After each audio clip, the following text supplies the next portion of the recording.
This is not a simple problem. People suffer this for their whole life without handling it. You are whatever age you are and you still don't know how to use your thought and emotion. If you see everything just the way it is, everything has immense value. Life is not a race. If life is a race, you must get to the finish line soon.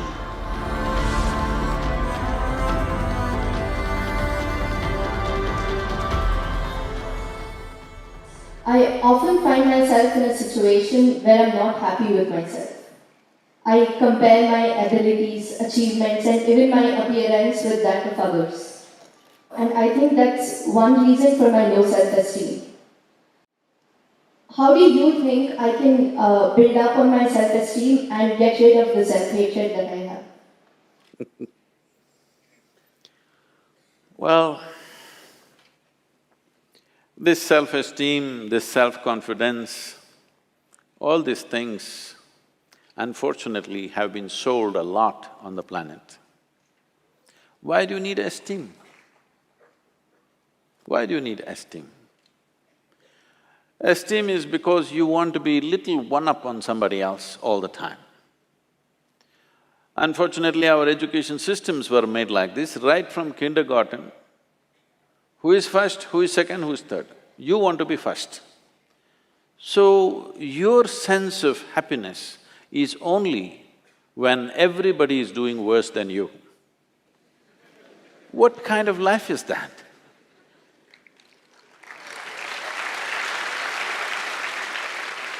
Why are we structuring our lives like this, that if everybody is doing badly, I will feel great? I think it's sickness. Hello? You think it's joy or sickness, please tell me. If all of you are doing badly, I feel great because I'm number one now. No, this should go. From an early age, unfortunately, this is being imposed upon a child's mind that you have to be on top of everybody else. This is like, I want you to just imagine if this happened to other creatures. Let's say it happened to the plants and trees and animals. If an ant wants to become like an elephant, that is going to be a terrible ant-elephant, isn't it? Suppose a mango tree wants to become like a coconut tree. It will be a horrible mango tree because with one branch like this, no mangoes will come out of this. A mango tree is like this, a coconut tree is like that. That's how it should be.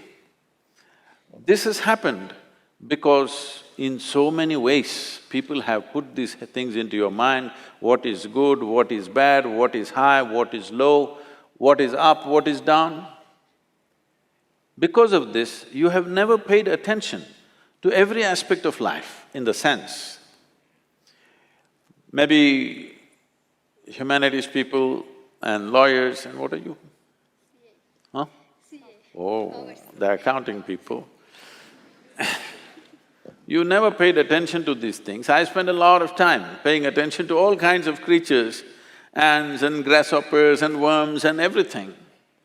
If you observe, let's say an ant, or let's pick up something little more than an ant, like a grasshopper, it's easier to see him. If you look at him carefully, whoever created this grasshopper has paid as much attention to a grasshopper as they have paid to this one. Please pay attention and see. When the source of creation has given equal attention to ant and you, who the hell are you to think an ant is a lowly creature and you are some superhuman being?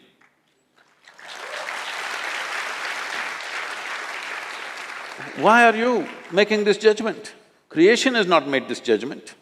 You may think you're superior simply because you're in a blatant manner, you're walking on this planet, but that's not true. The fact of the matter is like this. See, if all the worms on this planet, right now if all of them die, all the worms, in about 12 to 18 months, all life on this planet will cease, everything, including you and me. Suppose all the insects die today, in something like 2.5 to 4 years' time, all life will cease. But if all the human beings die, the planet will flourish.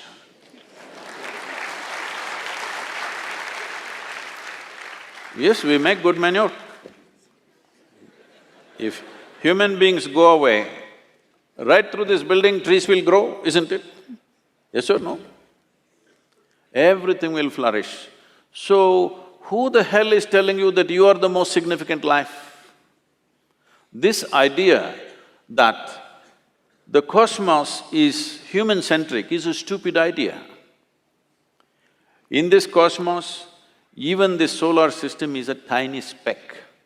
Tomorrow morning, if the entire solar system evaporates, nobody will notice it. That's how small it is. In that tiny speck, planet Earth is a microspeck. In that microspeck, Bengaluru is a super microspeck. In that, you are a very big person with great self-esteem.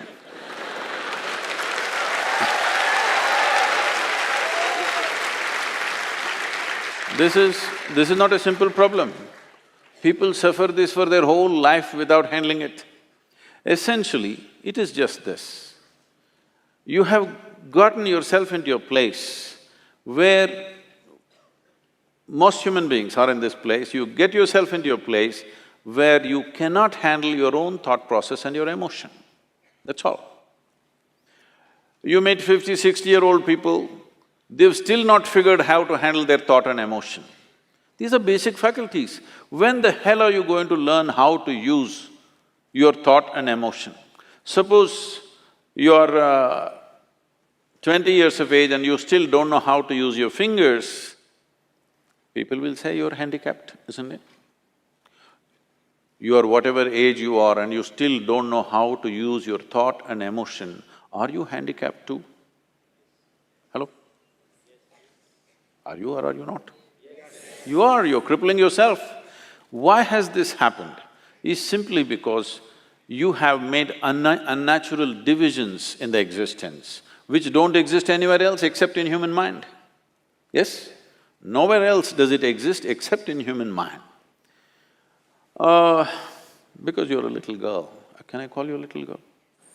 Yes, you can. I'm telling you the boys, she's not a little girl. For me, she's a little girl. When my daughter was growing up, she grew up with me traveling all over the place. When she was 3.5 months of age, she's traveling with me alone. I'm driving all over India with her in the strapped to the seat of the car. So, she grew up like this, and every day we're in some different family. People are wonderful, but there is a problem with the adults. The moment they see a child, they want to teach the child something that's not worked in their life.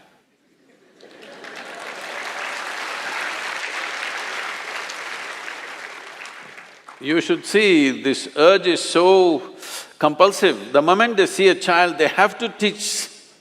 They have to teach. So I made one rule, see, you can play with her as much as you want, you can talk to her, but nobody is going to teach her anything. But Sadhguru, she won't learn anything, ABC at least 1, 2, 3. I said, no 1, 2, 3. Then they said, she won't know how to count even her fingers. I don't care. If she doesn't know how to count her fingers, as long as she knows how to use her fingers, I don't care. She thinks she has 1,000,000 fingers, what's my problem? But they want to teach 1, 2, 3, ABC, Mary had a little lamb. I said, I don't care whether Mary had a lamb or no lamb. You're not going to teach her anything. So nobody taught her anything. She's all ears, everybody treated her… because if you have nothing to teach, you have to treat somebody like your equal. So she grew up. By the time she's 2.5, 3 years of age, she can speak in terms of remembering about 700 to 800 names, all adults. She thinks they're all her friends because everybody spoke to her like she's an adult. And I would not have sent her to school, but my schedule went totally crazy and I had to put her in some school. So when she was 12, 13 years of age, one day she came back home and something that happened at school disturbed her. So she came and came to me and said, you're teaching everybody so many things, you're not telling me anything. I said, see, I don't do it unsolicited. Now that you've come, just sit down. This is all you have to know. Never look up to anybody. She looked at me like this, what about you, kind of thing. I said, especially me, because the moment you look up to me, you will miss it completely. If you look at me just the way I am, there is a lot of value to it. If you look up to me, what will you do? Probably take my picture and nail it to your wall, like you nailed so many people who are of value in this world. You just look at me for what I am, don't look up to me, and never look down on anybody. This is all. Never look up to anything, never look down on anything. If you see everything just the way it is, everything has immense value. Everybody has a place and value to their life, isn't it? Every creature has value. Because we did not realize that, how many things we have destroyed in this world? Simply because we think this is valuable, this is not valuable. There is nothing here that is not valuable, everything has its value. Maybe you are not able to see it. So don't set yourself up like this, you versus the rest of the world. It's a bad competition to get into. You want to be number one on this planet. It's a horrible place. Everybody below you and you up. Is it a good place to be? I think it's a sick place. This attitude of wanting to be ahead of somebody needs to go. Well, for fun in a game or something you compete, that's different. Life is not a competition, life is not a race. If life is a race, you must get to the finish line soon. If you think life is a race, you must be at the finish line today, I can tell you how. You want to go there? No. This is not a race.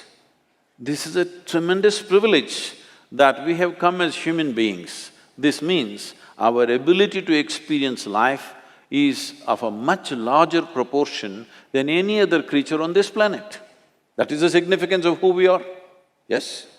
We can experience life in many more vivid ways than how an ant can experience, how a grasshopper can experience, how somebody else can experience. This is our privilege. Instead of experiencing life, we are trying to win the race. If you win the race, you should be in the crematorium today.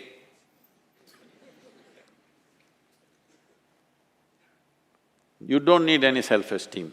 In this culture, if you don't know this, there may be people with names like this, there will be one Ramadas, one Krishna Das, one whatever. What this means is people are consciously taking the name of being a slave.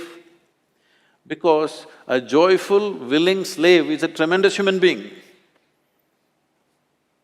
Only somebody who's been enslaved by somebody is a different matter. But willingly, I'm willing to do whatever is needed in this world, is a wonderful slave, isn't it? I'm one.